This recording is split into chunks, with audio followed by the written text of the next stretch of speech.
Hello, Galaxy. I'm Chris Pirillo, and I'm here to give you my initial impressions of the iPhone 10. Though, as you can see, I don't actually have the iPhone 10 in either one of my hands. Or maybe I do, and you just can't see it. Like, a lot of people can't see a lot of the issues that I see in the iPhone 10. I did happen to try an iPhone 10. I actually touched an iPhone 10 in person, not at a distance.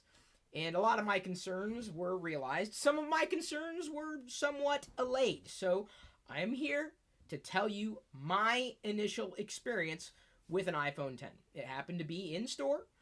And if Apple did not want me to have that kind of experience in store, they shouldn't have provided that experience in store. So I can't sit here and tell you that things were optimized or not optimized. All I can tell you is my experience as Apple saw fit to give it, whatever that was. So I'm not going to go too deep into the weeds. I'm not really even going to talk about how I felt about the hardware itself. I really want to talk about the software because, quite honestly, the software is everything to me. The hardware merely serves up the software. And this is where my concerns were realized. There's really no way of getting around the sensor housing and how it protrudes into the experience, the software experience, the general experience of the iPhone. And that was something that was more prevalent in certain conditions than in other conditions. I didn't really, have a chance to download new apps and try optimized apps or unoptimized apps. All I had were the apps that were on the system. And by and large, I stuck with the ones that Apple creates themselves, since that is most likely going to be a close to default experience that most people are going to get out of the box. Yes, things can improve over time with software, and I'm sure they can and will. However, if you think you're going to escape the jank, yeah, it's not going to happen. At least in my experience, my very limited experience having hands-on, I didn't really see, to Apple's credit, a lot of slop, the typical iOS layout slop. So it's kind of like the rest of their product line, that has been heralded as, best in class, which I would debate at some length. It almost makes what they've been doing with iOS look poor by comparison. In terms of what I saw with a lack of layout slop on the iPhone 10 based upon what I've experienced with iOS layout slop up until what is the most recent public beta right now, 11.2, iOS 11.2. So Apple definitely spent a fair amount of time trying to bend the software to the hardware's will. That is to the iPhone 10's, benefit. But in seeing the iPhone 10 side by side with an iPhone 8 Plus, it was pretty clear to me that the iPhone 8 Plus definitely had a far more polished general experience than did the iPhone 10, because the iPhone 10, of course, has the monstrosity that some people are able to not see. That's great. Congratulations. You're probably the same people who never had an issue with iOS 7. You're probably the same people who said that I've been seeing things for years. Okay, maybe you're not. Maybe you've seen the light and suddenly everything's magical for you. That's great. But we're not talking about your experience at this point. We're talking about my first experience with an iPhone 10. I was definitely not compelled to plunk down $1,000 and say, that's it, I'm in, I'm all in, I'm going to embrace the notch. No. Not gonna happen. I don't think that if I happen to spend more time with an iPhone 10, I'm going to appreciate it even more.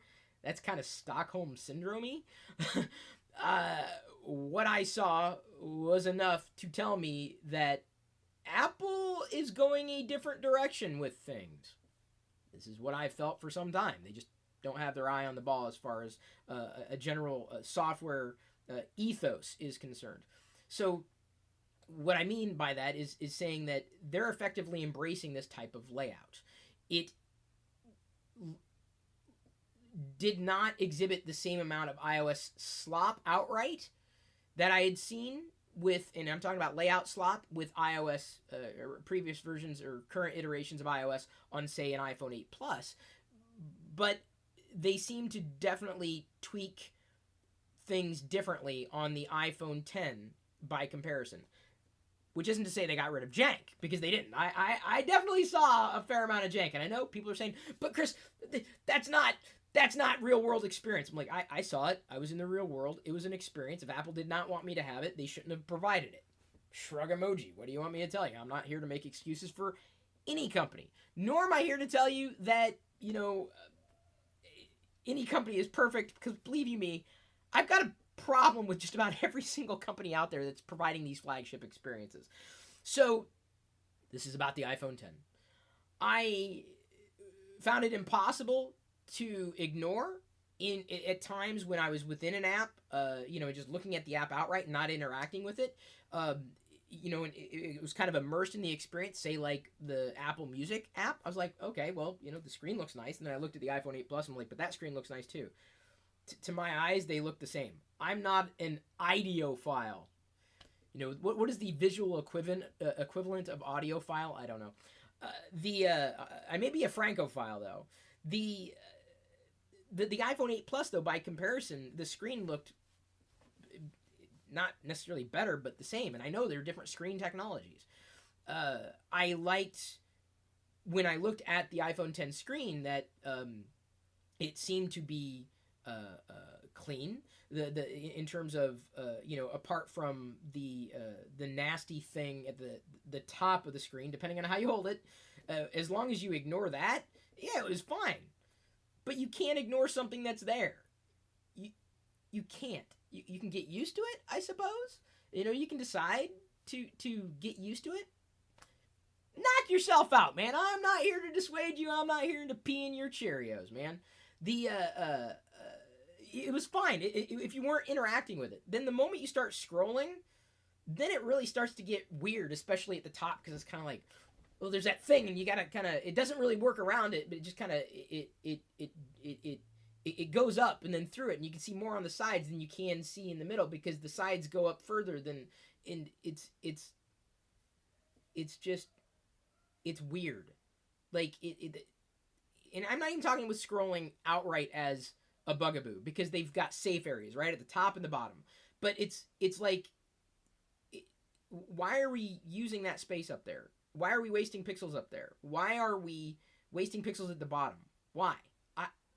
I don't know. For distinctive reasons, right? I think, because it's a branding exercise, and Apple wants everybody to know that you spent $1,000 on a phone. That's what they want you to know. Nothing else. They've created a luxury product. I'm not going to fall for it hook, line, and sinker. So, it seemed like the screen was there and usable, but it wasn't fully usable as it could be, because you've got the ears that flank that notch at the top. And it's unusable space, for the most part, not to be used by an app. Not to be used at the bottom, not to be used at the top. So I'm going to throw you a curveball here. I did have a good software experience on the iPhone 10. I did. Believe it or not, it wasn't all bad. I launched an app I never launch. I've never used. I hide immediately on iOS. The Stocks app. Like, some people like it. Some people need it. I'm not that guy. The Stocks app effectively looked great. It really genuinely looked great. I'm like, wow. It was immersive, right? I just felt that the phone experience was all in one. It was encompassing. The software and the hardware were in harmony with one another. I'm like, wow, this is really neat. The Stocks app. So why was I enamored with the Stocks app? An app that, quite honestly, I never really cared about at all. Well, because the little software bar at the bottom kind of didn't really blend away. It was still there.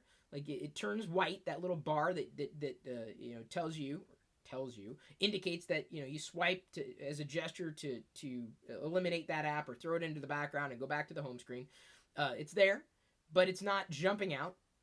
And then the top, of course, also looked clean, because there were no ears. It was just floating time and floating the signal bar stuff, and it didn't look like sloppy layout either. It looked like it was just, wow. It was all encompassing. Because the bottom part is black, the top part is black, and the middle part is all black. So like a dark mode effectively made the iPhone 10 usable. What does the iPhone 10, what does iOS 10, just iOS in general not have? A dark mode. What could save the iPhone 10 for me? A dark mode for the top and the bottom. That would be workable. That would be serviceable. Because then the moment I jump back out to the screen, the home screen or whatever, it seemed like things were in place, but things were kind of not sure where they wanted to be or needed to be.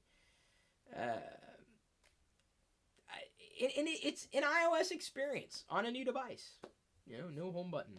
I didn't even have a chance to really dive into Face ID, which I'm sure is a completely different usability scenario. Not going to slag it. Didn't slag it to begin with. But that was the one good experience I had with the iPhone 10 in the Stocks app. I really wish Apple would take that approach with iOS, specifically with this massive shortcoming, this massive trade-off. I think they're making the wrong trade-off.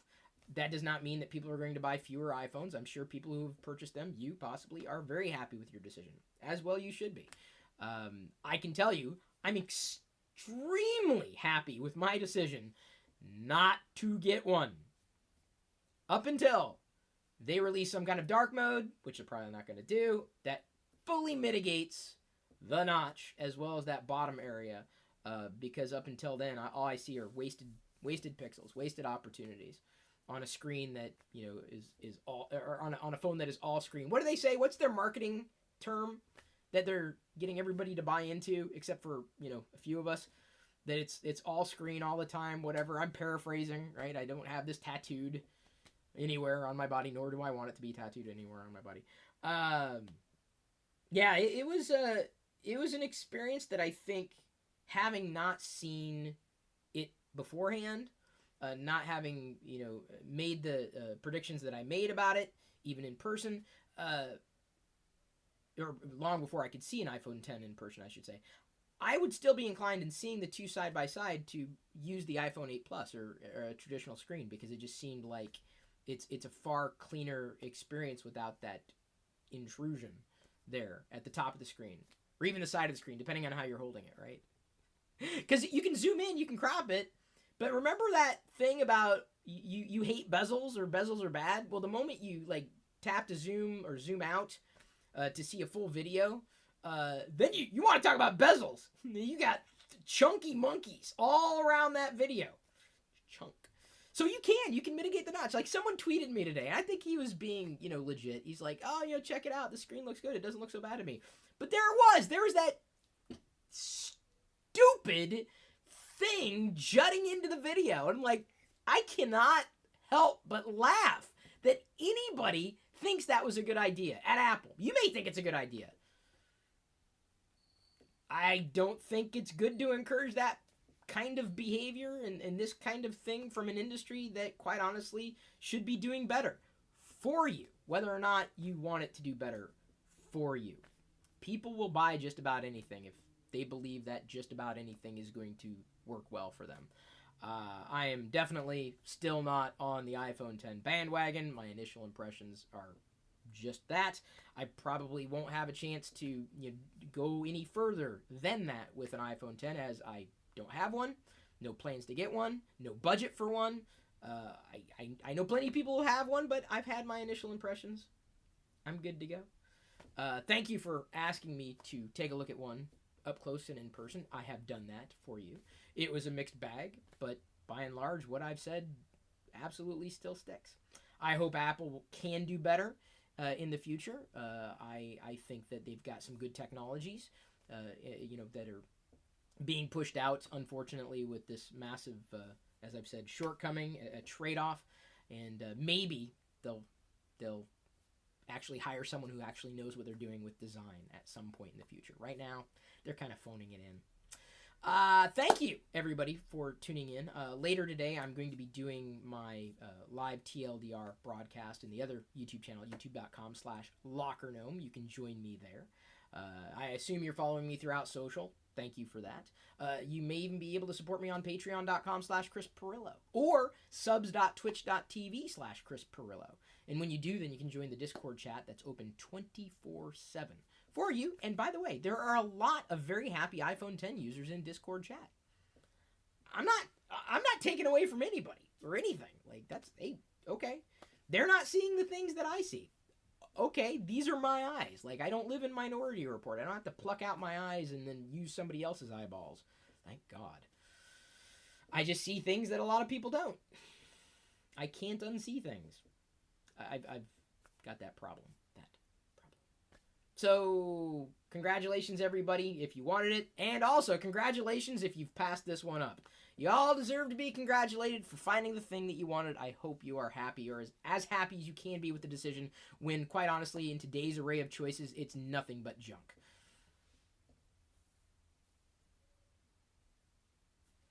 I love you.